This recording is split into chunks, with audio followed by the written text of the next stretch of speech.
রাজধানীর বনশ্রীতে স্বর্ণ ব্যবসায়ীকে গুলি করে স্বর্ণ ছিনতাইয়ের ঘটনাস্থলে আছেন সহকর্মী শফিকুজ্জামান রুবেল। সরাসরি যুক্ত হচ্ছি তার সঙ্গে।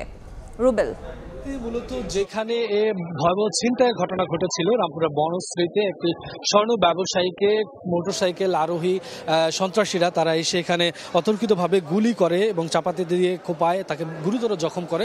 ঠিক এই বাড়ির সামনে আমি এই মুহূর্তে যেখানে দাঁড়িয়ে আছি, এই বাড়ির সামনে মূলত তিনি তার ব্যবসা প্রতিষ্ঠান থেকে যখন বাড়িতে আসেন তখন এই মূলত রাতে এই ঘটনা ঘটে এবং আপনারা দেখতেই পাচ্ছেন যে এখানে উৎসুক জনতার পাশাপাশি এইখানে এই ঘটনা নিয়ে কিন্তু কিছুক্ষণ আগেও এই আবাসিক এলাকার যারা বাসিন্দা রয়েছেন সেই সাথে সাথে ব্যবসায়ী রয়েছেন তারা কিন্তু মানববন্ধনও করেছেন। তাদের অভিযোগ হচ্ছে যে এরকম একটা আবাসিক এলাকায় এরকম দুর্ধর্ষ ডাকাতির ঘটনা যে ঘটলো, আইনশৃঙ্খলা রক্ষাকারী বাহিনী তারা কোথায় ছিলেন, তাদের যেই দায়িত্ব সেই দায়িত্ব নিয়ে প্রশ্ন তারা করছেন। আমরা এখানে আসার পরে যে বিষয়গুলো দেখলাম যে যিনি এই ভিকটিমের স্ত্রী তিনি বেশ কিছু অভিযোগ দিচ্ছেন যে ঘটনা চলাকালীন সময় তিনি নিচে নেমে এসেছিলেন, তিনি বারবার রিকোয়েস্ট করেছেন বাড়িওয়ালা থেকে শুরু করে যারা দায়িত্বে ছিলেন বিশেষ করে দারোয়ান তাদেরকে গেট খোলার জন্য।